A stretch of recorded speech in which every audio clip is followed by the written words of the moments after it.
Welcome back. અને આજે આપણે બીજા એક યુપીએસસી જીપીએસસી નું જે ઇથિક્સના પેપર્સ છે એના માટે આપણે આજનો આ સેશન ડેડિકેટેડ રાખીશું. રાઈટ, સો આપણે કેસ સ્ટડીઝ માટે અગાઉ એક બ્રીફ સેશન લીધો હતો અને ગુજરાતમાં જે હવે આપણે ક્લાસ 1, 2 અને ઇવન 3 એક્ઝામમાં કેસ સ્ટડીઝનો જે રોલ વધ્યો છે એના પર ચર્ચાઓ કરી હતી. This is the format of mains, બરાબર, જે 250 માર્કનું છે. બરાબર, જીપીએસસી નું ઇથિક્સ નું પેપર. અને એમાં આપણે ટોટલ 8 કેસ સ્ટડી પૂછાય છે અથવા પૂછાવાના છે, 25 માર્કનું each. Yes. Okay, let me just share it again.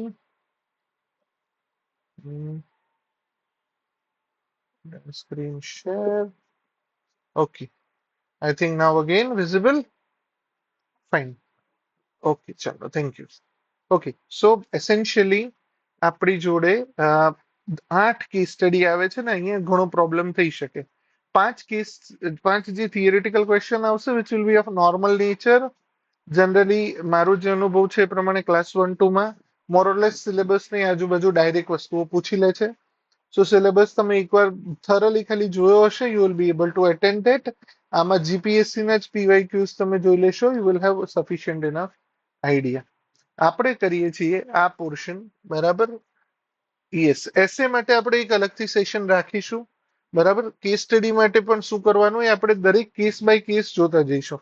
Essentially આપણે જોયું હતું કે ટાઈપ ઓફ ક્વેશ્ચન્સ પૂછાય છે. ઇથિકલ ડાયલેમા આપે તમને, કયા કયા બે વેલ્યુઝ ઇન્વોલ્વ છે, કઈ કઈ પાર્ટીઝ ઇન્વોલ્વ છે, કયા કયા પોસિબલ ડિસિઝન્સ તમારી સામે આવે અને એમાંથી તમે કયું ડિસિઝન લેશો અને કેમ. Right, this is the general tendency of the nature of the questions which are asked in the GPSC class 1 to mains, and of course it is adopted from UPSC mains. ચલો તો આપણે આગળ જઈએ and let us try to look at a question which has been asked in UPSC 2024 mains. ચલો, સો આ question છે as it is જોયો છે, હું પણ અત્યારે પહેલી વાર વાંચું છું. અલ્ટિમેટલી પહેલી વસ્તુ એ છે કે ઇથિક્સનો જ્યારે કેસ સ્ટડી કરીએ ને તો પહેલું એક થરો રીડ હોવું જોઈએ. ક્વેશ્ચન્સને ભૂલી જાઓ, થરો રીડ કરો અને બને ને ત્યાં સુધી પરિસ્થિતિમાં પોતે પોતાને મૂકતા જાઓ. બરાબર, પરિસ્થિતિમાં આપણે પોતાને મૂકતા જઈશું, એંગલ્સ પર્સપેક્ટિવ સમજતા જઈશું. ચલો, so let us start understanding that. પહેલી વાત, there is a technological company called ABC Incorporated, which is the second largest worldwide technological company and situated in the third world. Third world એટલે maybe the company is located not in first world and second world, America and other allied countries. Right. You are the CEO, chief executive officer, and the majority stakeholder or a shareholder of the company. બરાબર, એટલે તમને અહીંયા define કરી દીધા કે તમે અહીંયા કઈક છો. The fast technological improvements have raised worries among the environmental activists, regulatory authorities, and the general public over the sustainability of this scenario. Right. Situation seems clear કે બહુ બધા લોકોને કન્સર્ન્સ છે. બરાબર, the general you confront substantial issues about the businesses environment. બરાબર, તમે અત્યારે શું ફેસ કરી રહ્યા છો? You are facing some general issues, right, regarding the પરિસ્થિતિ જે આવે છે. બરાબર, you confront the substantial issues about the business's environmental footprint. એટલે તમારો બિઝનેસ છે એની environmental footprint ખાસી નેગેટિવ છે. In 2023, your organization had a significant increase of 48% of greenhouse gas emissions compared to the level recorded in 2019. એટલે છેલ્લા 4 વર્ષની કમ્પેરિઝનમાં આપણું almost 50% જેટલું એમિશન્સ વધ્યું છે. The significant rise in energy consumption is mainly due to the surging energy requirements of your data. So, data centers, right? Essentially, now it is coming back to કે એના causes શું છે? Fueled by, એટલે one of the causes is data center, fueled by the exponential expansion of the AI, that is artificial intelligence. AI-powered services need much more computational power and resources and electrical energy compared to the conventional online activities, notwithstanding their notable gains. એટલે of course અહીંયા વાત શું છે? અહીંયા વાત એવી છે કે ભાઈ તમને અહીંયા સબસ્ટેન્શિયલ ગેઇન તો છે, ફાયદો તો થાય છે, પણ જોડે જોડે એક પ્રોબ્લેમ પણ જોવા મળે છે. અને પ્રોબ્લેમ શું છે? પ્રોબ્લેમ છે કે અહીંયા એન્વાયરમેન્ટલ ફૂટપ્રિન્ટ વધે છે અને એનું રીઝન છે એઆઈ અને કોમ્પ્યુટર ઇલેક્ટ્રિકલ પાવર રિક્વાયરમેન્ટ્સ ખાસી વધી ગઈ છે. The technology's proliferation has led to the growing concern over the environmental repercussions, resulting in increased warnings.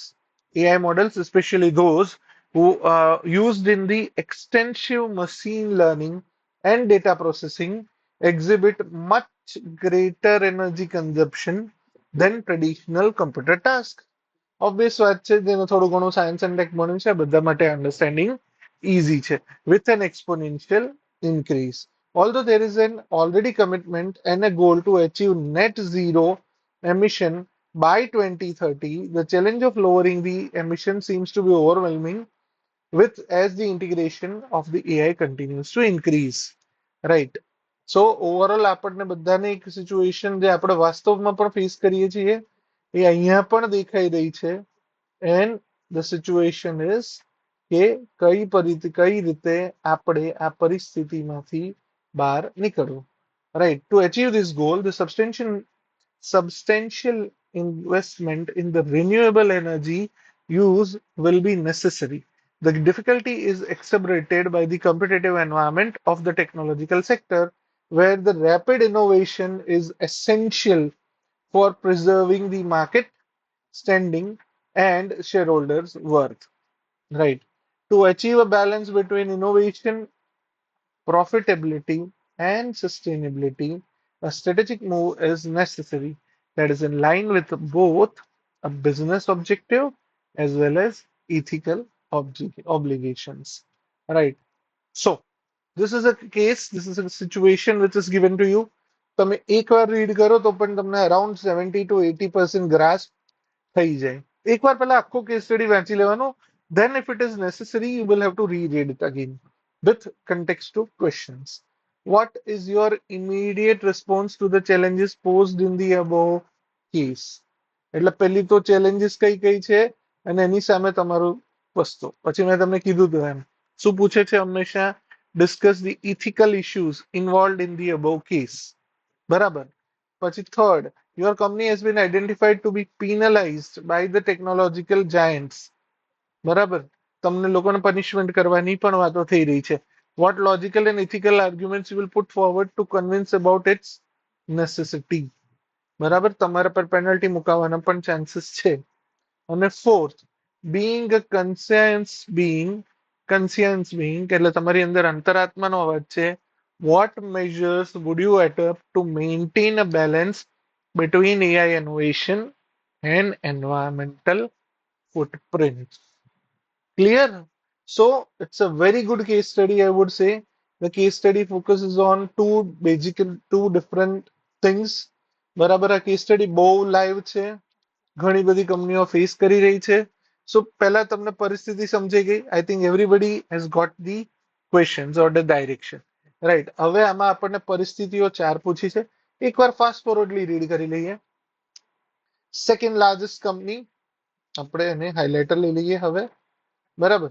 Second largest company. Okay, this not a highlighter. Highlighter ક્યાં ગયા ભાઈ? ચલો કઈ વાંધો નહીં, આપણે આને જ રાખીએ. બરાબર. So second largest company situated in the third world country. બરાબર. અને you are the CEO. તમારી કંપનીની એન્વાયરમેન્ટલ કન્સર્ન્સ વધી રહ્યા છે. ત્રણ ઓથોરિટીઝ છે. બરાબર. એક તો એન્વાયરમેન્ટલ એક્ટિવિસ્ટ છે, મતલબ કે ઇન્ડિપેન્ડન્ટ લોકો. રેગ્યુલેટરી ઓથોરિટીઝ એટલે કે જે ગવર્મેન્ટ અને other regulatory agencies and the general public. ત્રણ ઓથોરિટી, ત્રણ સ્ટેક હોલ્ડર છે.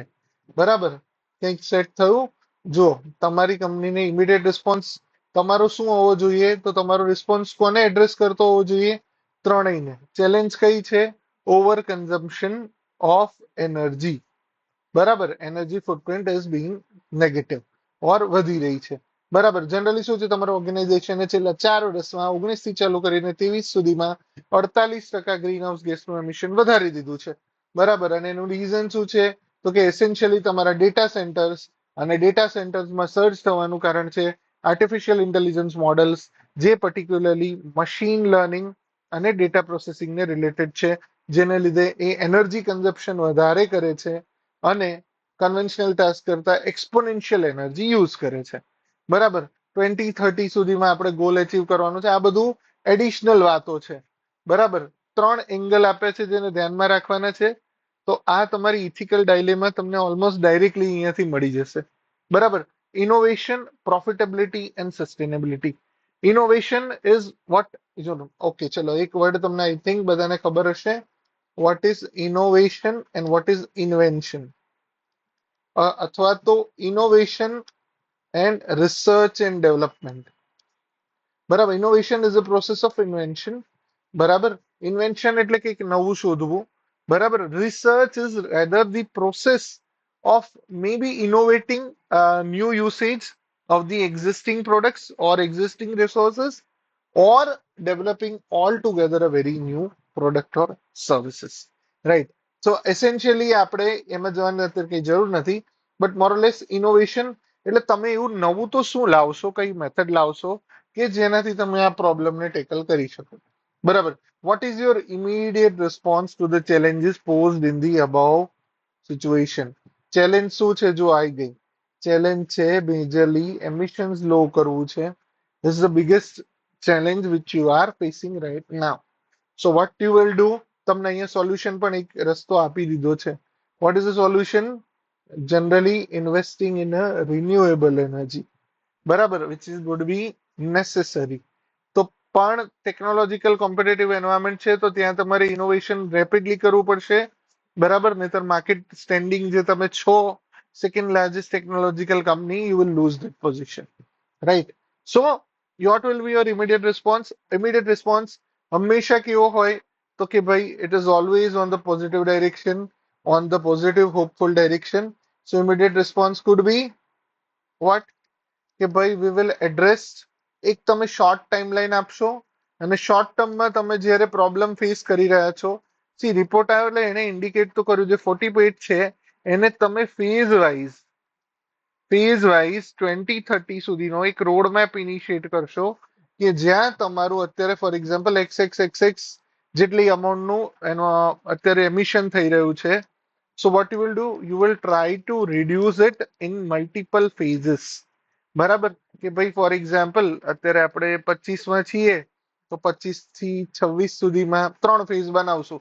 25 થી 26 કે 25 થી 27, 27 થી 28 અને 28 થી 30.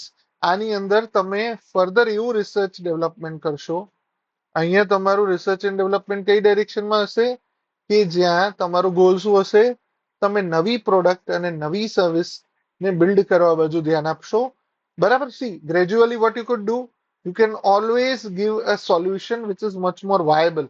ફોર એક્ઝામ્પલ તમારે all of a sudden reduce કરવું છે તો પણ રિડક્શન, ફોર એક્ઝામ્પલ તમારું એમિશન આમ વધી રહ્યું છે. બરાબર, અને તમે મે બી એટલે આમ તો જશો જ. તમારે હવે શું કરવાનું છે? એમિશન છે. This is emission, this is with respect to time. બરાબર, ધીસ ઇઝ યોર ટાઈમ. સો આ સંજોગોમાં તમારે શું કરવું પડે? તમારે એવો પ્લાન કહેવાનો કે ભાઈ when we are right now at this moment where we are increasingly exponentially, what we'll try to do, will increase our expenditure into the research and development of what? ત્રણેય કેટેગરી. જો આપણને ખબર છે કે ભાઈ ચેટ જીપીટી ને એ બધા જે આપણા એઆઈ મોડ્યુલ્સ છે એ બધા બહુ પ્રોપર ને સફિશિયન્ટલી વર્ક કરતા હતા પણ એનર્જી એફિશિયન્ટ નતા. All of a sudden deep seek કરીને જે ચાઇનાનું જે મોડલ આવ્યું, એઆઈ મોડલ, અને એને લીધે એ લોકોએ આની half of the cost and very basic minimal મેથડ્સમાં પણ આને નિયર બાય એફિશિયન્સી અને ઇક્વિટેબલ પરફોર્મન્સ અચીવ કરી લીધું. So that means what? કે newer methods, newer technologies, newer innovations, newer algorithms are feasible. So પહેલું તમારું શું હશે કે ભાઈ પહેલું તો તમે એવું આર&ડી ડેવલપ કરશો કે જ્યાં તમે સેમ પ્રોસેસિંગને લોઅર કમ્પ્યુટેશનની મદદથી કેવી રીતે કરી શકો. તો this is on one direction. બરાબર, પહેલી વાત થઈ ગઈ. બીજી ડાયરેક્શન ને તમે શું કરશો? પહેલી ડાયરેક્શન, તમે એક્ઝિસ્ટિંગ મોડલમાં કેપેસિટી રિડ્યુસ કર્યા વગર એવી એલ્ગોરિધમ્સ, એવું પ્રોગ્રામિંગ બનાવશો કે જે તમને સસ્ટેનેબલ આઉટપુટ આપે. સેકન્ડ લેવલે what you will do, you will increase your innovation into R&D of renewable sources. તમે જાતે પોતે, અને એની અંદર જ તમે શું લખી શકો? એનર્જી ન્યુટ્રલ બનવાનો ટ્રાય કરશો, એમિશન ન્યુટ્રલ. એટલે તમે ક્યાંકથી જેટલું એમિશન કરો છો તો બીજી જગ્યાએ ક્યાંક એટલું જ એમિશનને એબ્ઝોર્બ કરવાનું અથવા તો રિડ્યુસ કરવાનું વિચારશો. So what you will declare? You will accept, you will explain the reasons why you are in such position કે જ્યાં તમે આ ચેલેન્જ ફેસ કરી રહ્યા છો, and you will show a develop phase wise plan where you will show that on the both the sides, one side on reducing the energy requirement, અને કે જો આપણને કીધું જ છે કે એનર્જી રિક્વાયરમેન્ટ વધી રહી છે, એ one of the biggest consumption, energy consumption is increasing. So energy consumption ઘટશે, અને જેટલી પણ એનર્જી કન્ઝપ્શન છે એ તમે રિન્યુએબલ એનર્જીથી લાવશો. તો એ બંને ડાયરેક્શનમાં તમે ફેઝ વાઇઝ ફોકસ કરશો. પહેલા ફેઝમાં, ફેઝ વન જે મેં તમને વીઆર વાઇઝ કીધું, phase one could be where initial a couple of years તમારું ફોકસ હશે કે તમે મેથડ્સ અને ટેકનોલોજી બિલ્ડ કરવાનો ટ્રાય કરો. ફેઝ ટુમાં તમે એના રિફાઇનમેન્ટ બાજુ આગળ વધશો. ફેઝ થ્રીમાં એનું લાર્જ સ્કેલ ઇમ્પ્લિમેન્ટેશન કરશો. રાઈટ, આનાથી ગ્રેજ્યુઅલી સ્ટેક હોલ્ડર્સ અને પબ્લિક અને બધાનો ટ્રસ્ટ પણ તમને મળશે, બ્રાન્ડ વેલ્યુ પણ સસ્ટેન થશે. Right, so maybe this could be one of the solutions. Second one, એટલે આમાં કોઈ સાચું ખોટું નથી હતું, I am just seeing my perspective. Right, ચલો. Then the second one is,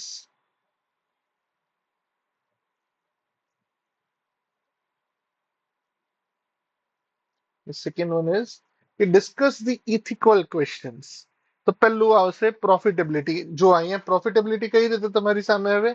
તમે પહેલા તો સીઈઓ પણ તમે જ છો, મતલબ કે તમારે એક્ઝિક્યુટિવ ડિસિઝન પણ તમે જ લેવાના છે. Even the majority share holders પણ તમે છો, બરાબર? એટલે પહેલી તો મેજર બોડી કોણ આવી ગયું કન્સર્નમાં? First and biggest party or કોને કોને?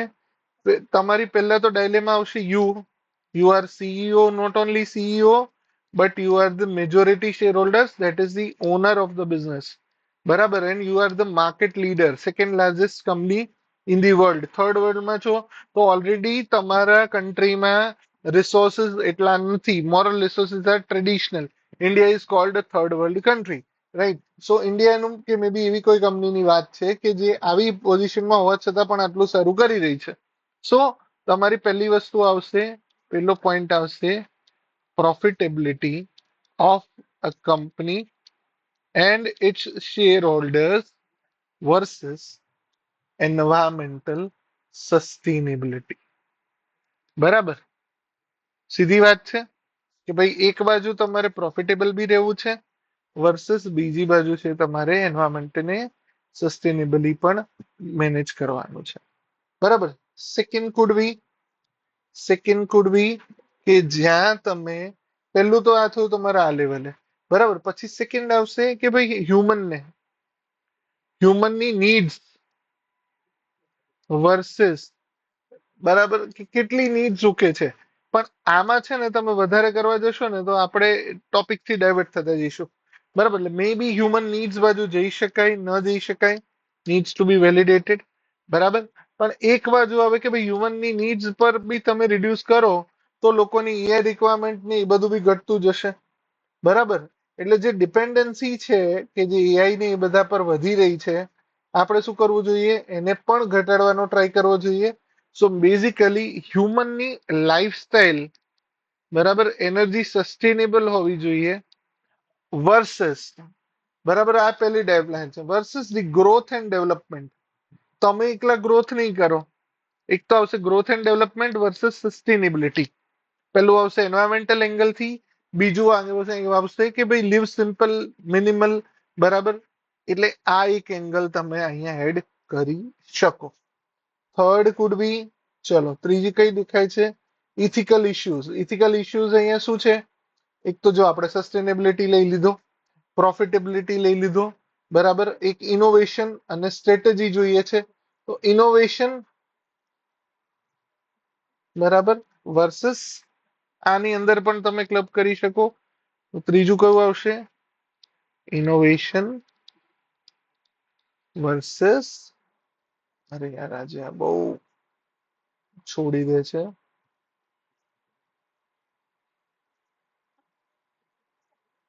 સો the third one is innovation. એક બાજુ ઇનોવેશન છે અને બીજું બાજુ છે સસ્ટેનન્સ. કે તમારે કેટલું ઇનોવેશન કરવું છે. તમારે ખાલી ઇનોવેશન જ કરવું છે અને એમાં વધારે રસ્તો કરવો છે. અને ઇનોવેશનની ડાયરેક્શન કેવી જોઈએ towards more and more AI, data consumption, data processing and all versus sustainability. બરાબર કે ના ભાઈ જે પણ છે એ સફિશિયન્ટ છે અને એનો જ પ્રોપરલી યુસેજ કરવો જોઈએ. સો મોરલેસ બે ત્રણ ડાયરેક્શનની આજુબાજુ તમે અહીંયા ફરી શકો. Third one, your company has been identified to be penalized by the technological giants. Technological Giants તમને પિનલાઇઝ કરશે. કેમ કરશે? જો તમે એક તો થર્ડ વર્લ્ડમાં છો, બરાબર, અને તમે second largest world wide company છો, બરાબર, તો સીધી વાત છે કે ભાઈ ફર્સ્ટ વર્લ્ડ કંપનીઓ બી હશે, એ લોકો ટેકનોલોજીકલ જાયન્ટ્સ હશે, બરાબર, અને એ તમને પિનલાઇઝ કરવાનું ટ્રાય કરશે. બરાબર, તો તમે શું કહેશો? તમારી વચ્ચે લોજિકલ અને ઇથિકલ આર્ગ્યુમેન્ટ્સ. બરાબર, તમે અહીંયા છે ને એક ટ્રેડિશનલ અને એવરગ્રીન ડિબેટ છે. બરાબર, કે જે even developed countries versus developing કન્ટ્રીઝમાં પણ તમે સાંભળી હશે, સમજી હશે. શું કહે છે કે ભાઈ જે ફર્સ્ટ વર્લ્ડ કન્ટ્રીઝ છે અને ઇવન જે સેકન્ડ વર્લ્ડ કન્ટ્રીઝ છે એ લોકોને એવી કન્ટ્રીઝ છે કે જ્યાં ઇન્ડસ્ટ્રીયલ રિવોલ્યુશન આવ્યું, ત્યાં એ લોકોએ ઇનિશિયલી તો બહુ બધો ટેકનોલોજીકલ ગ્રોથ કરી લીધો, પણ ઇનિશિયલી એ લોકોએ એન્વાયરમેન્ટનું હિસ્ટોરિકલ પોલ્યુશન અને ડિગ્રેડેશનમાં એમનો મેજર પાર્ટ છે. અને જ્યારે હવે બાકીના કન્ટ્રીઝનો એટલે કે થર્ડ વર્લ્ડ કન્ટ્રીઝનો અથવા તો ગ્લોબલ સાઉથ જેને કહીએ છીએ એનો વારો આવ્યો, ત્યારે તમે એમ કહો છો કે ના ના ભાઈ હવે તમારે ગ્રોથ નથી કરવાનો, ના ના હવે તમે તો હવે એન્વાયરમેન્ટ બગડ્યું. તો ભાઈ અમે તો છેલ્લા 10 વર્ષ, 5 વર્ષ, 20 વર્ષ, 50 વર્ષથી ગ્રોથમાં એટલું કન્ટ્રીબ્યુટ કરીએ છીએ. તમે તો છેલ્લા 250, 1750 થી ચાલુ કરો છો. બરાબર, 250, 300 વર્ષથી તમે એન્વાયરમેન્ટને પ્રોડ્યુસ કર્યું છે, હર્ટ કર્યું છે, ડેમેજ કર્યું છે. So what will be your first argument? કે ભાઈ being a company from a third world, પહેલા તો કે ભાઈ અમે ગ્રેજ્યુઅલી આમાં મૂવ કરશું. બરાબર, ઇવન કન્ટ્રી તરીકે બી આપણે 2050 કે 2060 નું ટાર્ગેટ આપ્યું છે. બરાબર, કે અમે ઝીરો એમિશન બાજુ ધીમે ધીમે આગળ વધશું. રાઈટ. સો એસેન્શિયલી પહેલું તો તમે એમ કહેશો કે ભાઈ જેને એ એન્વાયરમેન્ટ અને જે કન્ડિશન્સ અને જે ડેવલપમેન્ટ ટેકનોલોજીકલ એડવાન્સમેન્ટ ત્યાં મળે છે એ અહીંયા મળતા વાર લાગશે. અહીંયા રિસોર્સિસ અલગ છે, અહીંયા કન્ડિશન્સ અલગ છે. અને હંમેશા કેવું હોય છે કે એકાદનો કર્વ છે કે ઇનિશિયલી છે ને જ્યારે કોઈ પણ ડેવલપમેન્ટ આવે ને, કોઈ પણ નવી ટેકનોલોજી કે ડેવલપમેન્ટ આવે ને અને વેલ્થ જ્યારે ધીમે ધીમે વધે તો પહેલા તમારું આ ધારો કે ટાઈમ છે, બરાબર, આ ટાઈમ છે અને આ તમારું એમિશન છે કે એન્વાયરમેન્ટલ ડિગ્રેડેશન. ઇનિશિયલી જેમ જેમ તમારું ડેવલપમેન્ટ થશે ને એમ તમારું એન્વાયરમેન્ટલ ડિગ્રેડેશન વધતું જશે, એન્વાયરમેન્ટલ ઇમ્પેક્ટ વધતી જશે. બટ આફ્ટર અ વાઇલ જ્યારે તમે એક સર્ટેન ટેકનોલોજીકલ થ્રેશોલ્ડે પહોંચશો ને એટલે તમારું એન્વાયરમેન્ટલ કન્ટ્રીબ્યુશન ઇવન ડિક્લાઇન થવાનું ચાલુ થશે. બરાબર, એટલે આ બધી કન્ટ્રીઝ અત્યારે તમે જુઓ, બધી જે વેસ્ટર્ન કન્ટ્રીઝ છે એ લોકો આ કરી શકે છે. એનું રીઝન શું છે? તો કે ભાઈ એ લોકોએ આ પીરિયડમાં એટલી સિગ્નિફિકન્ટ એડવાન્સમેન્ટ લઈ લીધા, પણ હવે એ નોલેજ એ લોકો આઈધર શેર કરે તો આ લર્નિંગ કમમાં આપણે ફધારાનું એમિશન કરવું ના પડે. પણ of course they will not do it. So what will be the argument? કે ભાઈ gradually like you have done it, બરાબર, તો આપણે પિનલાઇઝ નથી થવું. સો તમે કઈ ડાયલેમાં મૂકશો કે ભાઈ પહેલું તો રાઈટ ટુ ગ્રોથ છે અમને, બરાબર, અહીંયા પણ રિસોર્સિસ અલગ છે, ડિસ્ટ્રીબ્યુશન અલગ છે, તો અમે અમારી રીતે ટ્રાય કરીએ જ છીએ. ટેકનોલોજી ધીમે ધીમે જેમ જેમ નવી આવે છે, નવા સોર્સિસ આવે છે, નવી મેથોડોલોજીસ આવે છે, અમે એને પણ એડોપ્ટ કરીએ છીએ. બરાબર, અમે થર્ડ વર્લ્ડ કન્ટ્રીઝમાં one of the most reputable, કારણ કે ટેકનોલોજીકલ જાયન્ટ સેકન્ડ નંબરે હોવું being in a third world country, મતલબ કે હ્યુજ નંબર ઓફ પોપ્યુલેશન તમારી વર્કફોર્સમાં હશે, તમે ટેક્સમાં પણ સારું એવું કન્ટ્રીબ્યુટ કરતા હશો, એને લીધે તમારું ઇકોનોમીમાં પોઝિટિવ કન્ટ્રીબ્યુશન હશે, ઇવન દેશની જીડીપીમાં પણ તમારું કન્ટ્રીબ્યુશન હશે. ઇવન એ રિજિયનમાં પણ તમે સિગ્નિફિકન્ટ રોલ પ્લે કરતા હશો અને તમારી સર્વિસીસ મોટાભાગે એક્સપોર્ટ થતી હશે. બરાબર, તો એસેન્શિયલી તમે એની ડિપેન્ડન્સી બતાવી શકો કે ભાઈ જો તમે અમને ઇમિડિયેટ ફોર્સ કે ઇમિડિયેટ પેનલાઇઝ કરશો તો અમારી લીધે આ બધા સ્ટેક હોલ્ડરને અસર થશે. બરાબર, અને અમે અમારું કમિટમેન્ટ જાહેર કર્યું છે. બરાબર, એવું નથી કે ભાઈ અમે ઇથિકલી રિસ્પોન્સિબલ કે કમિટેડ નથી અને અમે આ નથી કરવા માંગતા. બરાબર, we are going to do it, પણ અમને થોડો વધારે ટાઈમ જોઈએ છે, અમને હેન્ડ હોલ્ડિંગ જોઈએ છે, અમને સપોર્ટ જોઈએ છે, અમને ડાયરેક્શન જોઈએ છે. રાઈટ, તમે આ બધું અમને પ્રોવાઈડ કરો, રિસોર્સ પ્રોવાઈડ કરો, so that we can do this in a more proper manner. Correct. So આપણી જોડે ઘણો એક સારો રસ્તો છે, લોજિકલ ઇથિકલ આર્ગ્યુમેન્ટ મૂકી શકાય કે જેનાથી તમે પોતાને ડિફેન્ડ કરી શકો. બરાબર, ઠીક છે. માર્કેટ સ્ટેન્ડિંગને પણ પ્રિઝર્વ કરવાની છે અને શેર હોલ્ડર્સની વર્થને પણ પ્રિઝર્વ કરવાનું છે, ઓવરઓલ ઇકોનોમીને બી પ્રિઝર્વ કરવાનું છે. આ બધા માટે અમને ટાઈમ જોઈએ, ટેકનોલોજીકલ આસિસ્ટન્ટ જોઈએ, ટેકનિકલ નો હાવ જોઈએ. જે પણ તમારા કોમન વર્ડ છે બધાને યુઝ કરીને તમે એને એક સારી આર્ગ્યુમેન્ટ આપી શકો. ચલો, તો હવે being a conscience being, what measures would you adopt to maintain a balance between AI innovation and environmental factors? તો પહેલું તો આવે કે ભાઈ તમે will learn from the other successful models which actually consumes less and provide much more output. પછી બીજો એક એન્ડ હોય છે, જો આમાં બે રીતે થાય. તમને એઆઈ નું ખબર હોય તો ઘણી એઆઈ ટેકનોલોજી મોટા ભાગે ક્યાં બેઝડ હોય? It is on the back and. બરાબર, અને બીજી એક આવે ફ્રન્ટ એન્ડ. આ થોડું ટેકનિકલ વર્ડ છે. બેકએન્ડમાં કેવું હોય કે ભાઈ એના સર્વર્સ ને ડેટા સર્વર ને બધું કમ્પ્યુટિંગ પાવર બેક સાઈડ પર હોય, કંપનીની પોતે ઓન્ડ જગ્યાએ. અને બીજું એક છે ફ્રન્ટ એન્ડ. ફોર એક્ઝામ્પલ, તમારી જોડે તમે જો હાયર કંપનીના સ્માર્ટફોન્સ યુઝ કરતા હોય કે સુપરફાસ્ટ કમ્પ્યુટિંગ ડિવાઇસીસ યુઝ કરતા હોય તો તમારું જે એઆઈ નું પ્રોસેસિંગ છે ને એ ઘણું ખરું તમારા પોતાના ડિવાઇસમાં થશે. નો ડાઉટ એનો પાવર અને ફેચિંગ બીજું થોડેથી કરશે, પણ આ રીતે પણ એક મેથડ છે કે જેની મદદથી તમે ઓવરઓલ કન્ઝપ્શનને ઘટાડી શકો. બરાબર, એટલે ડિસ્ટ્રીબ્યુટ થાય. જનરલી એક જ કંપનીમાં જવાબદારી આવે ને એને બદલે ડિસ્ટ્રીબ્યુટ થાય. આ ડિસ્ટ્રીબ્યુટેડ નેટવર્કનો બી કોન્સેપ્ટ આવો જ છે. બરાબર, ડિસ્ટ્રીબ્યુટેડ નેટવર્કિંગ જે આવે, બરાબર, એમાં કેવું હોય કે પ્રોસેસિંગ જે પણ છે એ પ્રોસેસિંગને પણ તમે એન્ટાયરલી ડેટા સેન્ટરને બદલે bring it near to the users. For example, કોઈનો સેમસંગનો S25 અલ્ટ્રા ફોન છે કે પછી આઈફોનમાં તો ઓફકોર્સ આવ્યું નથી, કોઈના હાઇબ્રિડ સુપર કોમ્પ્યુટર્સ છે, તો એ લોકોને એઆઈ ની કેપેબિલિટીનો તમે એક્સેસ આપો, પ્રોસેસિંગ પાવરને પણ તમે bring it try to near the user and. જેટલું યુઝરના એન્ડની નજીક આવશે, આ પણ એક ટેકનોલોજીકલ શિફ્ટ છે જેનાથી તમે તમારું પાવર કન્ઝપ્શન ઘટાડી શકો. બરાબર, તો this is one of the way. બરાબર, પહેલું આપણે વાત કરી કે ભાઈ એવા મોડલ્સમાંથી શીખો. બરાબર, ત્રીજું કોડ બી કે એક અવેરનેસ લાવો, અવેરનેસ કેમ્પેઇન તમે લોન્ચ કરો કે ભાઈ how much AI is good AI. બરાબર, અત્યારે તમે જો આટલા બધા નંબર ઓફ કોમ્પિટિટર્સ છે, પ્લેયર છે, how much AI is required. બરાબર, અને એઆઈ ને મે બી ખાલી તમે ડેટાના બેઝ પર અને પાવર કન્ઝ્યુમિંગ કેપેસિટીના બેઝ પર આપતા જશો, so that will require almost an infinite power and which is not available. બરાબર, તો there has to be a limit. બરાબર, એટલે તમે એમ કહો કે ભાઈ we human beings are intelligent beings and rather than always depending on artificial intelligence, it will make us not only on short term convenient but long term માં paralyse કરશે. and maybe future માં તમે ઘણા બધા જે threats જોયા છે એ પણ રિયલ ટાઈમ તમે ફેસ કરી શકો. Right, so this is some of the directions which you can talk on. અને આવી રીતે તમે અહીંયાથી પોતાના એંગલને જસ્ટિફાય કરી શકો. ઠીક છે, સારો કેસ સ્ટડી છે. ફટાફટ તમે જોઈ અને સમજી અને લખવાનું ચાલુ કરી દો. બરાબર, વધારે ટાઈમ આપણી જોડે હોતો નથી. બરાબર, તો આપણો રોલ શું રહેશે કે ભાઈ આજે 25 માર્કના 8 કેસીસ આવે છે, એને મારા ખ્યાલે તમે અરાઉન્ડ 20 મિનિટ્સ આપો. બરાબર, 20 મિનિટ અને 8 એટલે 160. 20 મિનિટ ના આપે, 15 થી 17 મિનિટ તમે આપી શકો. 15 મિનિટ આપો, 15 × 5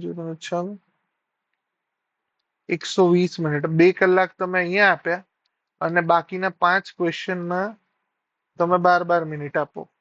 મે બી એને 10 મિનિટે તમે લઈ જાઓ. So you can give much more minutes. Around 17 minutes તમારે એક કેસ સ્ટડીને સોલ્વ કરવો પડે. Right, that could be more or less somewhat of permutation combination. ઠીક છે. So there's something of an insight about a case study, right? Maybe તમે just case study ને જુઓ, વાંચો, સમજો. The more you read, the more you analyze. Mostly direction ને આવી જ રહેશે. જેટલા કેસ સ્ટડી હમણાં પૂછાયા છે એ જોઈ લેજો. ઘણું બધું તમને આમાંથી મળી જશે. હોપફુલી તમને સેશન થોડું ફ્રુટફુલ લાગ્યું હશે અને કંઈક નવું જાણવા મળ્યું હશે. સો with that we conclude today's session. આપણે આજનું રેકોર્ડિંગ એટલે સુધી રાખીએ. Hopefully you have enjoyed the session. So keep learning, keep enjoying. Bye bye. Take care. અને આપણે આટલે સુધી રાખીએ. ઠીક છે? ચાલો, ઓલ ધ બેસ્ટ.